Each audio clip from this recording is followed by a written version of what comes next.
اسلام کے عظیم خلیفہ حضرت عمر فاروق، جن کے نام سے قیصر و کسری کے تخت کانپتے تھے، ان کا عدل و انصاف آج بھی دنیا کے لیے مشعل رہا ہے۔ ان کے دور خلافت میں ایک واقعہ ایسا پیش آیا جو رہتی دنیا تک عدل کی مثال بن گیا۔ ایک دن دور دیس مصر سے ایک نوجوان قبطی مدینہ منورہ آیا۔ وہ پریشان حال تھا، تھکا ماندہ، لیکن اس کی آنکھوں میں ایک چمک تھی، انصاف کی امید۔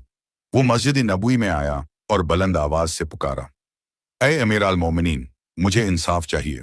حضرت عمر نے اسے اپنے قریب بلایا۔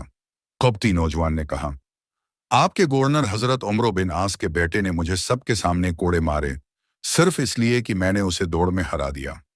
یہ سن کر حضرت عمر کا چہرہ غصے سے سرخ ہو گیا، لیکن وہ خاموشی سے اٹھے، قلم اٹھایا اور ایک حکم نامہ لکھا۔ اس میں لکھا، عمرو بن عاص اور ان کا بیٹا فوراً مدینہ حاضر ہوں۔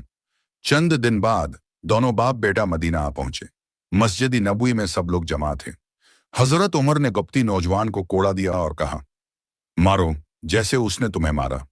وہ نوجوان آگے بڑھا اور حضرت عمرو کے بیٹے کو ویسے ہی کوڑے مارے جیسے اس نے ظلم کیا تھا۔ پھر حضرت عمر نے نوجوان سے فرمایا، اب اس کے باپ کو بھی مارو۔ نوجوان نے چونک کر کہا، امیر المومنین، میں نے صرف اس کو مارا جس نے مجھے مارا، باپ کا اس میں کیا قصور؟ یہ سن کر حضرت عمر کی آنکھوں میں آنسو آ گئے۔ انہوں نے آسمان کی طرف دیکھا اور فرمایا، اے لوگو، تم نے کب سے انسانوں کو غلام بنا لیا ہے، جبکہ ان کی ماؤں نے انہیں آزاد جنا تھا۔ یہ الفاظ زمین پر عدل کا اعلان تھے اور آسمان پر انصاف کی گواہی۔ یہ وہ عدل تھا جو طاقتور کو کمزور کے سامنے جھکا دیتا ہے۔ یہ وہ نظام تھا جو ظلم کے خلاف سے سپلائی دیوار بن جاتا ہے۔